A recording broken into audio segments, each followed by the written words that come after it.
জীবনে 30-এর গণ্ডির কাছাকাছি যতই পৌঁছচ্ছি ততই অনুভব করছি মানসিক শান্তির প্রয়োজনীয়তা, কিছুটা মুহূর্ত নিজের জন্য বাঁচার প্রয়োজনীয়তা। তাই কাজের মাঝেও সময় বের করে এইবার আমরা চলে এসেছিলাম লাচুংয়ে।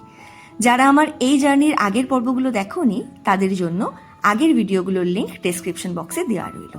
একবার আমার চোখ দিয়েই না হয় সিকিমের সৌন্দর্য উপভোগ করলে। লাচুংয়ে পৌঁছে রাত্রে খাওয়া দাওয়া করে তাড়াতাড়ি শুয়ে ভোর হতেই দেখি তাপমাত্রার পারদ -1-এ নেমে এসেছে। মাঝরাতে -3-তে তার অবস্থান ছিল। তাহলে ভাবো কেমন ঠান্ডা। সানরাইজ হওয়ার পরে আমি এই জানলাটা খুলবো, দেখো এই সাইডটা অলরেডি আলো আলো হয়ে গেছে, আকাশে এখনো চাঁদ দেখা যাচ্ছে। আর বাথরুম থেকে এই মাউন্ট কাটাওয়ের পিছনে একটা মেঘ দেখা যাচ্ছে, সেটা যে কি সুন্দর, যদি ক্যামেরায় ক্যাপচার করা যায় আমি দেখাচ্ছি। বাথরুমে যেহেতু জালি লাগানো তাই জালির ভিতর থেকেই আমি দেখাচ্ছি। মেঘটা আস্তে আস্তে ওপরে উঠছে, ক্যামেরায় জাস্টিস করছে না টু বি অনেস্ট এই ন্যাচারাল বিউটিটাকে, বাট এইরকমই সুন্দর এখানকার ভিউ। 5 মিনিটের মধ্যে আকাশের পরিস্থিতি লালচে হয়ে উঠেছে অলরেডি। কিছুক্ষণের মধ্যেই আমরা সানরাইজ কিন্তু দেখতে পাবো। গুড মর্নিং সবাইকে, সবাই কেমন আছো বলো। সকাল সকাল আমরা চলে এসেছি ডাইনিং হলে ব্রেকফাস্ট করার জন্য। অ্যাজ ইউজুয়াল আমাদেরকে এখানেও ম্যাগি দেওয়া হয়েছে, আর ঠান্ডায় ম্যাগি খাওয়ার মজাটা তো অবভিয়াসলি কমপ্লিটলি আলাদা। চা দেওয়া হয়েছিল, চা খাওয়া হয়ে গেছে। এখানে এখন প্রচণ্ড ঠান্ডা, মানে কনকনে একটা হাওয়া দিচ্ছে, কিন্তু স্টিল পাহাড়ের রেঞ্জটা আর গাছের পাতাগুলো, দূরে মাউন্ট কাটাও, সবটা দেখতে ভীষণ সুন্দর লাগছে। চটপট চলো ব্রেকফাস্টটা করে নিই, তারপরে তাড়াতাড়ি রওনা হতে হবে 0 পয়েন্টের দিকে। আমি তোমাদেরকে আমার আগের ভিডিওতেই বলেছিলাম যে এই ট্রিপটা আমরা করেছি ডি ট্রাভেলারের তরফ থেকে।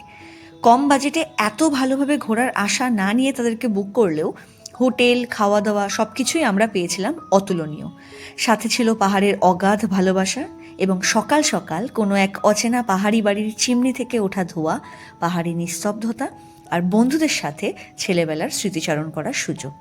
সমুদ্রপৃষ্ঠ থেকে এত উচ্চতায় এসেও এখানকার মানুষজনের উষ্ণ আপ্যায়ন সত্যিই আমাকে ভীষণভাবে আপন অনুভব করিয়েছে।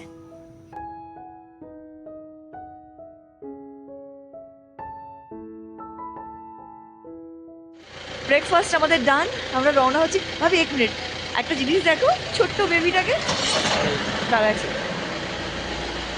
इसको हम दिखाए क्या? दिखाए, इसका वीडियो ले।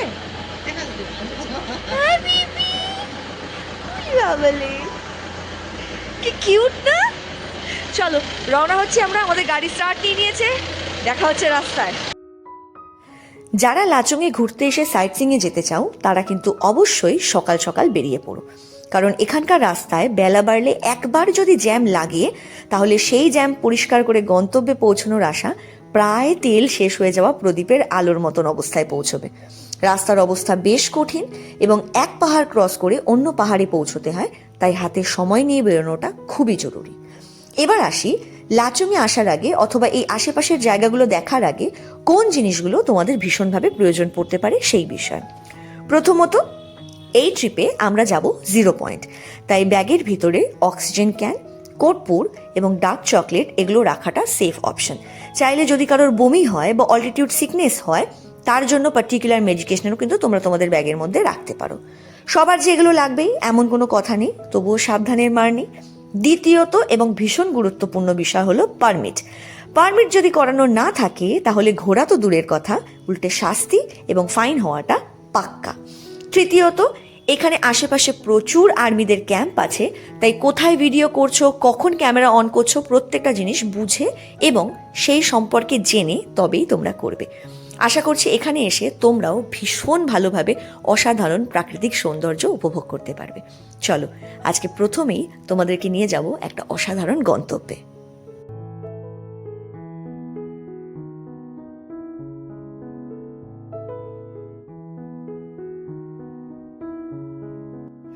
চলে এসেছি আমরা অলমোস্ট 11,000 ফিটে লাচুং এবং ইয়ামথাং ভ্যালির মাঝেই অবস্থিত ফুনি ভ্যালিতে। সিকিমে যে আরও কত সুন্দর জায়গা আছে তা হয়তো আমি জানি না, তবে এই জায়গাটা আমাদের জাস্ট পাগল করে তুলেছে। নীল আকাশ, বরফের স্পর্শে রঙিন পাহাড় এবং তার মাঝে এই স্বচ্ছ লেক, সব মিলিয়ে স্বর্গীয় সুন্দর এখানকার প্রকৃতি। আর আমাদের কপাল এতটাই ভালো ছিল যে আমরা যখন এখানে পৌঁছই তখন আমাদের বাদ দিয়ে আর কেউ এখানে ছিল না। তাই আমরা চারজন মিলে বেশ খানিকটা সময় এখানে বসেই আড্ডা মেরে কিন্তু ভীষণ সুন্দর একটা মুহূর্ত কাটিয়েছিলাম।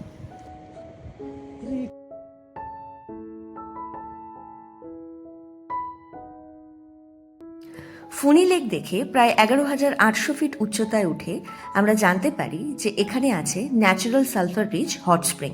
কিন্তু এটা যেহেতু আমাদের আগে থেকে জানা ছিল না, তাই আমরা কেউই এক্সট্রা কোনো জামা কাপড় ক্যারি করিনি। আর এখান থেকেই 0 পয়েন্টে যাওয়ার জন্য আমাদেরকে শুও রেন্ট করতে হতো। তাই ভাবলাম পাশ থেকে বয়ে যাওয়া লাচুং নদীর পাশে বসেই কিছুটা সময় আমরা একসাথে কাটাবো। এমনিতেও এই নদীর রূপের সাথে পাহাড়ের সৌন্দর্যের দৃশ্য তো আর বাড়ি গিয়ে পাওয়া সম্ভব নয়। তাই পরিষ্কার আকাশের নিচে বসেই যতটা সুখ অনুভব করা সম্ভব, হয়তো আমরা তার থেকে অনেকটাই বেশি উপভোগ করেছিলাম।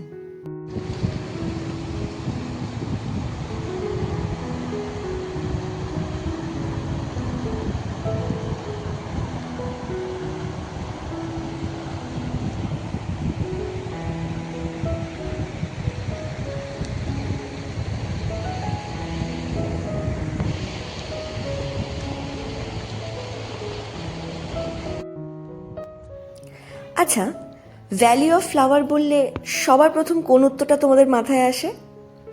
ঠিক ধরেছ, আমরা এবারে যাচ্ছি সেখানেই, মানে ইয়ামথাং ভ্যালিতে।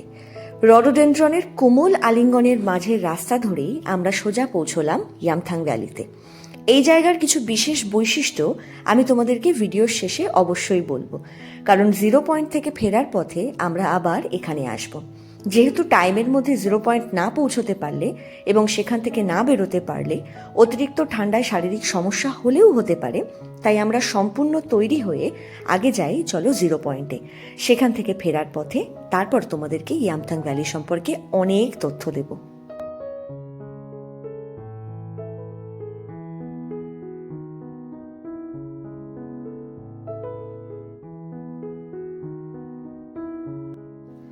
আমি এর আগে কখনো এমন জায়গায় ঘুরতে যাইনি যেখানে বরফ আছে, তাই প্রথমবারের জন্য চোখের সামনে এত বরফে ঢাকা পাহাড় আর রাস্তার চারিপাশে বরফের পাতলা চাদর দেখে মনে হচ্ছিল নিজের বাকেট লিস্টে থাকা একটা স্বপ্ন যেন পূরণ করতে পারলাম। যতই উচ্চতায় উঠছি ততই ঠান্ডার সাথে সাথে হাওয়ার বেগ যেন বেড়েই চলেছে। কান বন্ধ হয়ে গেলেও চোখের শান্তি মন ভালো করতে ব্যস্ত। এই সময় রাস্তায় ব্ল্যাক আইস থাকে বলে গাড়ির চাকা বেশ স্কিড খায়, তাই ধীরে সুস্থেই আমাদের গাড়ি এসে পৌঁছলো 0 পয়েন্টে।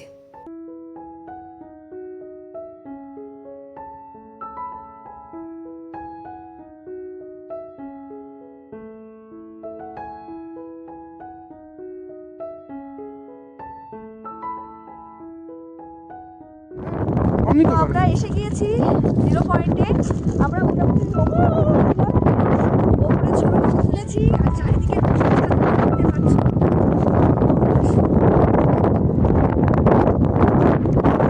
কিন্তু এখানে একটা প্রবলেম হচ্ছে, প্রচণ্ড ঠান্ডা হাওয়া, মানে যতটা না অ্যাকচুয়াল ঠান্ডা তার থেকে বেশি হাওয়াটা প্রচণ্ড গায়ে লাগছে, আর সেটার জন্য হাত পা একদম জমে যাচ্ছে। ভেবেছিলাম আমরা এই বরফ নিয়ে বেশ কিছু ছবি তুলবো বা বরফ খেলবো, কিন্তু প্রবলেমটা হচ্ছে বরফটা প্রচণ্ড শক্ত, এত শক্ত দেখো, মানে অনেকবার ফোর্স দিয়ে মারলে তবে ভাঙছে। তো এই বরফ খেলা করতে যায় মারবো, সে তো অজ্ঞান হবেই, তারপরে সে অজ্ঞান পুরো বেশি আমাকে আলাদা লেভেলের করে। যাই হোক, আজকে দিনটা ফাটাফাটি কেটেছে, আমরা ভীষণ মজা করেছি। আর আমার এত বছরের জীবনে এই প্রথম আমি বরফ দেখলাম, তো এই এক্সপিরিয়েন্সটা কমপ্লিটলি। তোমরা যারা আসবে অবশ্যই অক্সিজেন ক্যান কিন্তু ক্যারি করবে, কারণ তোমরা যদি এই যে কথা বলছি যদি বেশি কথা বলো বা এই ওপরের দিকে তোমরা যদি পাহাড়টা বেয়ে ওঠো, সেই ক্ষেত্রে কিন্তু তোমাদের অক্সিজেনের প্রয়োজনটা পড়বে, কারণ অক্সিজেনের যে এয়ার বা এয়ারের যে অবস্থাটা সেটা না হলে তোমরা যদি অক্সিজেন ক্যান না নাও অবস্থা খুব খারাপ হবে। যাই হোক, চলো এখন একটু গরম গরম চা খেতে হবে, শরীর আর চলছে না, নাক মুখ পুরো জমে গেছে। এত হাওয়ার কারণে হয়তো আমার কথাগুলো ক্লিয়ারভাবে তোমরা শুনতে পাওনি, তার জন্য আমি আরেকবার রিপিট করে দিচ্ছি। 0 পয়েন্টে কিন্তু প্রচণ্ড ঠান্ডা পড়ে, তাই প্রয়োজন পড়ুক বা না পড়ুক অক্সিজেন ক্যান কর্পূর এবং প্রয়োজনীয় ওষুধ অবশ্যই নিজেদের সাথে রেখো।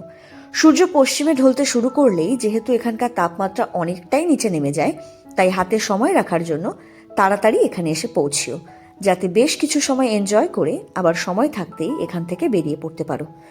এখান থেকে বেরিয়ে আমি যেমন বলেছিলাম ঠিক তেমনই আমরা যাচ্ছি আবার ইয়ামথাং ভ্যালিতে। ইয়ামথাং ভ্যালি কিন্তু নিজের অসাধারণ রডোডেনড্রন ফুলের বাহারের জন্য বিখ্যাত। লেট ফেব্রুয়ারি থেকে জুন অবধি এখানে ফুলের শোভা থাকে দেখার মতন। আর সেটা ছাড়াও এই পুরো ভ্যালি জুড়ে ডিফারেন্ট কাইন্ড অফ ফুল কিন্তু সব সময় ছড়িয়ে থাকে। এখানে আসার সময় পারমিট কিন্তু মাস্ট। আমি যেমন আমার আগের ভিডিওতেই বলেছিলাম, ইন্ডো চায়না বর্ডার কিনা, পারলে অবশ্যই সাথে করে কিছু ক্যাশ ক্যারি করো, কারণ নেটওয়ার্ক ইস্যু হওয়াটা কিন্তু কোনো অস্বাভাবিক ব্যাপার এখানে নয়। এই স্থান থেকে যে নদী বয়ে গেছে তার নাম লাচুং রিভার। আজকে সারাদিন ভিডিওতে যে নদীর তোমরা দেখা পেয়েছো সেই নদী। এটি কিন্তু তিস্তা নদীর প্রধান শাখা নদী, কিন্তু বর্ষায় এই নদীরই রূপ হয়ে ওঠে ভয়ঙ্কর। তাই এই অঞ্চল এবং এখানকার প্রকৃতি দেখতে চাইলে সিজন দেখে এবং সেই সময় এখানকার পরিস্থিতি বুঝে তবেই আসা ভালো। আমরা যেমন অতিরিক্ত বরফ বা স্নোফল চাইনি, কারণ তাহলে নীল আকাশ দেখতে পেতাম না, তাই আমরা চুজ করেছিলাম ডিসেম্বরের ফার্স্ট উইক। কেমন ছিল আমাদের ট্রিপ? তোমরা এনজয় করেছো?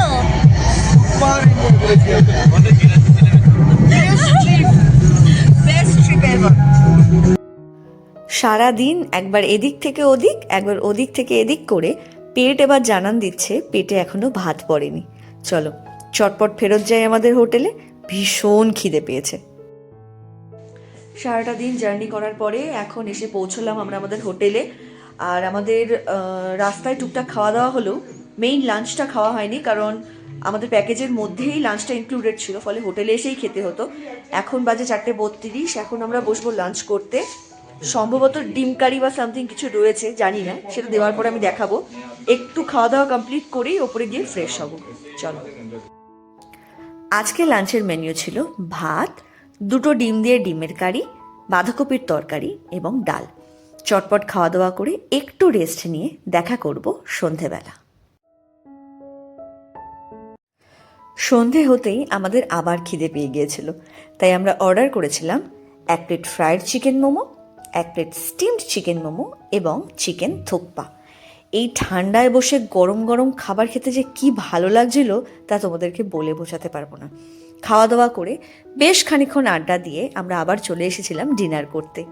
ডিনারে আজকে আমাদেরকে দেওয়া হয়েছিল ভাত অথবা রুটি, যার যেটা পছন্দ, সাথে ছিল ডাল, চিকেন কষা এবং আলু ভাজা। আজকে খাওয়া দাওয়া করে আগে রেস্ট নিয়ে নিই, কথা হবে তোমাদের সাথে কাল সকালে।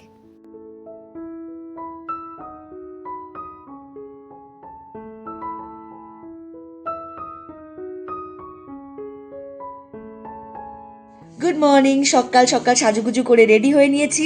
আজকে আমরা লাচুং থেকে রওনা হচ্ছি গ্যাংটকের উদ্দেশ্যে। কিন্তু এখন 7টা 7:30 বাজলেও এত আরাম লাগছে, সূর্যের আলোটা ডাইরেক্ট আমাদের জানলার কাছ থেকে মুখের ওপর এসে পড়ছে, এত ভালো লাগছে, মনে হচ্ছে না এখান থেকে আর সরি।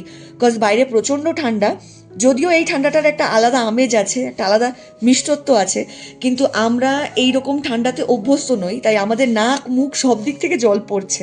চলো চলো চলো চটপট নিচে ব্রেকফাস্ট আমাদের জন্য তৈরি হয়ে গেছে, আগে ব্রেকফাস্ট করব, তারপর গাড়িতে যেতে যেতে কথা হবে।